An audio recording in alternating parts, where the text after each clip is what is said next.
Afternoon, welcome to our channel Ruhideep official. আমি রুহি, তোমাদের সাথে এই তোমাদের দীপ দাদা। এখন আমরা ঘুরতে যাচ্ছি খিরাই।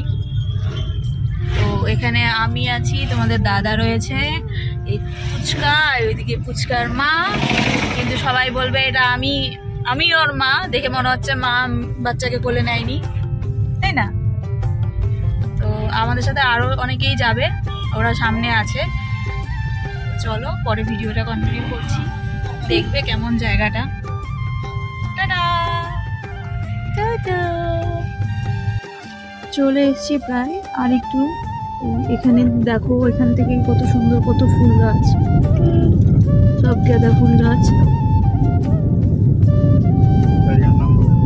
বলেছি তো। আর সামনের ওই গাড়িটা হচ্ছে সুমনদার গাড়ি, সেই গাড়িতে সবাই রয়েছে। সুমনদার বউ, মেয়ে, সুবিদ্যা, ওর বউ, বাচ্চা ওখানে ওরা রয়েছে। তো এই দেখো চলে এসেছি, এটা হচ্ছে পার্কিং। এখানে ওই যে সামনে লাল গাড়িটা আমাদেরই, মানে সুমনদার। এখানে পার্কিংয়ে নামার পরে এই এখন নিচে নেমে গেছি। এখন এই যাচ্ছি আমি আর ননদ, এই যে সবাই রয়েছে এখানে, পিছনেও আছে সবাই, ওই সুমনদার বউ, সুবিদ্যার বউ, সবাই ওরা পিছনে রয়েছে। আর এখানে দেখো সব কত সুন্দর গাছ, মেলা টাইপের এখানটাতে। এখানে অনেক কিছু পাওয়া যায়, খাবারের দোকান টোকান সবই রয়েছে। এখানে সবাই দেখো মাথার মধ্যে সব ফুল, হেয়ার ব্যান্ডের মতন করে গাউন যারা পরে তারা ওভাবে করে নিয়ে যাচ্ছে। এই দেখো কত সুন্দর লাগছে। প্রচুর ভিড় ছিল, 23 জানুয়ারি ছিল, সেই জন্য প্রচুর ভিড় ছিল এখানে। কত গাঁদা ফুল গাছ, মানে আমার তো দেখে মনে হচ্ছিলো আমি ভিতরে ঢুকে নিয়ে ছিটতে থাকি। বাঁধাকপি দেখো, বাঁধাকপি রয়েছে, কত সুন্দর লাগছে গাছগুলো। এখানে রয়েছে কমলা গাঁদা ফুলগুলো, আর এদিকটাতে দেখো সব হলুদ গাঁদা রয়েছে, খুব সুন্দর লাগছিল দেখতে।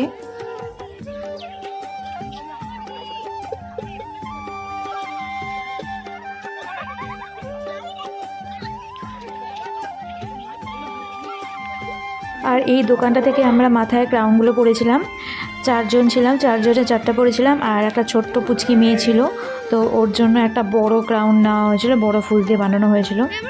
তো দেখো এই যে ফুলগুলো দেখা যাচ্ছে, এই ফুলগুলো দিয়ে করা হয়েছিল আমাদেরগুলো। এই দেখো সেই ছোট্ট পুচকি, এটা হচ্ছে সুমনদার মেয়ে। এ হচ্ছে মানে ফুলটাকে ছেঁড়ার জন্য খুব চেষ্টা করছিল, কিন্তু পারছিল না নেট লাগানো বলে। আর এটা হচ্ছে সুমনদার বউ, ওকেই ফার্স্ট লাগানো হয়েছিল, বলছে আমাকেই করা হলো, আমাকেই ফার্স্ট লাগাচ্ছে, ফাঁসি দিয়েছে আমাকে। কিন্তু দেখলাম ভালোই লাগছিলো, তারপরে ওর পড়ার পরে আমরা সবাই পড়েছিলাম। তারপরে আরেকটু সবাই মিলে ঘুরে টুরে বেড়ালাম। এই জায়গাটা অনেকটা এরিয়া নিয়েই ছিল, পুরোটা কমপ্লিট করতে পারিনি কারণ প্রচণ্ড রৌদ্র ছিল।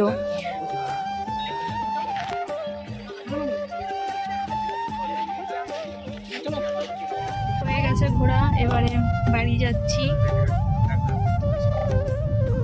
এটা অন্য জায়গা,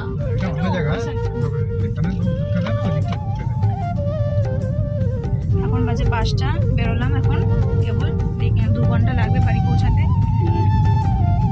চলো টাটা। দেখি রাস্তায় আবার কোথাও দাঁড়াই নাকি। এখানটাতে দাঁড়িয়েছিল রাস্তার মধ্যে একটু টিফিন করবে বলে, শের বেঙ্গল হোটেল। তো এখানটাতেই আমরা সবাই নেমেছিলাম। এখানে হচ্ছে চা খেয়েছিলাম, ধোসা খেয়েছিলাম, আর হচ্ছে তোমাদের ফিশ ফ্রাই ছিল। তো সব খাওয়া দাওয়া করে বাইরে একটা দোলনা ছিল, দোলনার মধ্যে বসে কিছুক্ষণ ঝুলে নিলাম। তারপরে এই ভিতরে গিয়ে এখন এই যে তোমাদের খাবার এগুলো খেয়ে নিয়েছিলাম।